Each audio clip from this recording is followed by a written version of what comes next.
Sometimes, the stupid thing that pro-choicers say are very amusing, and they're fun to watch. But other times, they're very disturbing and very immoral.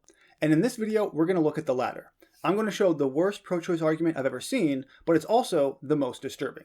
In a way, it completely shifts from bodily autonomy to I want to have the right to kill my genetic material wherever it may be. And it just goes to show that at least with some pro-choicers, there's no compromise to be had. So let's just jump right in and give you some backstory. This topic comes courtesy of the abortion debate subreddit, where there were a number of posts talking about the possibility of an artificial womb. The idea goes something like this. Suppose scientists could create an artificial womb that we could simply remove the baby and grow it in an artificial womb. So remove the fetus from the mother so she doesn't have to remain pregnant, allowing someone else to adopt the baby. At this point, would we still need to have abortions? Now, keep in mind, this is a hypothetical that will perhaps never happen, because we're not even remotely close to achieving this when it comes to science and embryology. So we have a long way to go. But let's say it does happen, and let's further the hypothetical, say it's completely free and it's a non-invasive procedure. Most people, I think, would argue that in that case, we don't need to have abortions because regardless, the woman can terminate the pregnancy. But in this case, she would terminate the pregnancy by allowing the fetus to continue living in an artificial womb. Now, to me, this seems like a win-win. The pro-choicers win because they have bodily autonomy. They are no longer forced to remain pregnant. But the pro-lifers win because even though those pregnancies are terminated, the fetuses are not killed. So the human life is preserved. This seems like the best possible solution, but not to some pro-choicers. In response to this, Fire Eternity said, "I do not want children, period. I don't want my child raised by someone else. I don't want it in an artificial womb. I don't want my genetic material existing at all." Saying that I do not want my DNA to, quote, have a shot at life. Quite simply, it doesn't need to be out there. And then she admits that it is selfish because it certainly is. Now, when she was questioned about that, and someone brought up that hopefully you use long-term birth control or sterilization, Fire Eternity responded and said, "I have no interest in sterilization. And that's a choice that's up to me. Same with the birth control I use. If it's in my body, I get to make decisions about it." So here we have a pro-choicer saying, if it's inside me, even though it could be safely removed and still survive, I don't want that to happen because I don't want my genetic material out there in the world. This is pretty immoral, but she's not the only one who has this opinion. Another Reddit user said, "For me personally, there's no way on earth I'd be willing to let a doctor remove the fetus from me and transplant it into an artificial womb. Nor do I wish to remain pregnant to give the kid away from adoption." They mean for adoption, but you get the idea.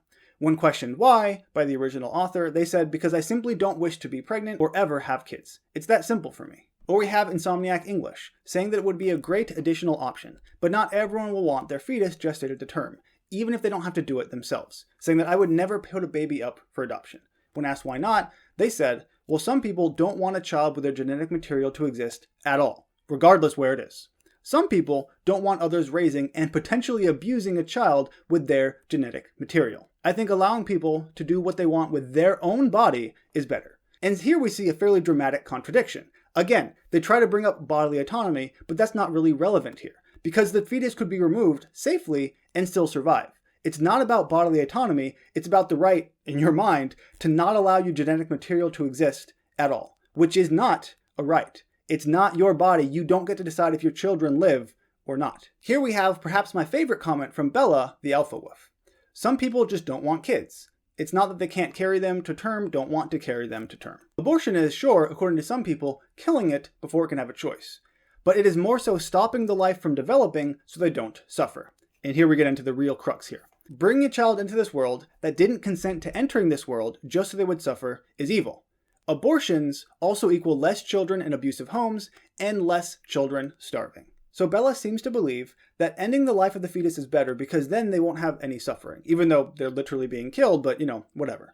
A lot of these arguments seem to be similar to the antinatalism argument, which perhaps you're familiar with, perhaps you're not. But essentially, at least according to their own subreddit, antinatalism is a group that assigns a negative value to birth. They essentially attribute life as suffering, which is pretty depressing if you ask me. And there are 84,000 of them on this subreddit.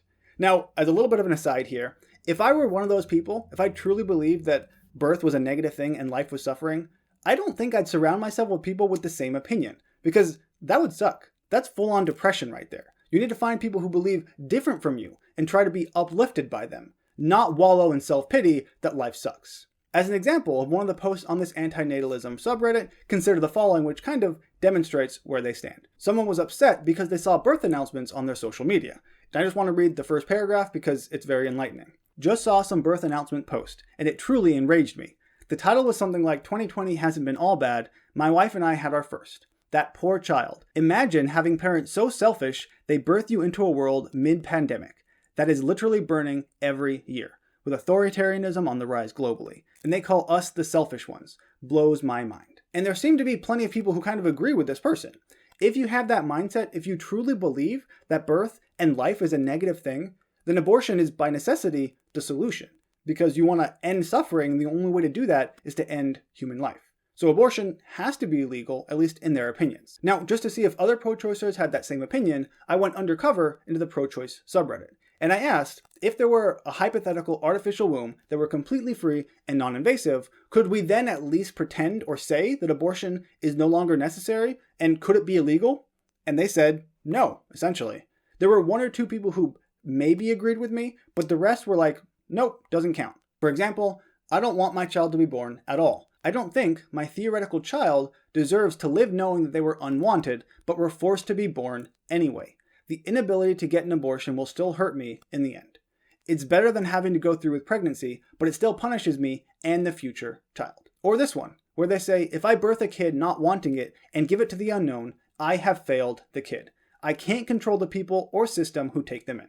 I really struggle to see how it's more of a failure to give your child up for adoption than it is to actually kill them. That doesn't make sense in my mind, or in most people's minds, probably. Especially, again, in this very extreme hypothetical scenario, you wouldn't have to remain pregnant at all. Early on in the pregnancy, you could remove the fetus, who could then still be alive.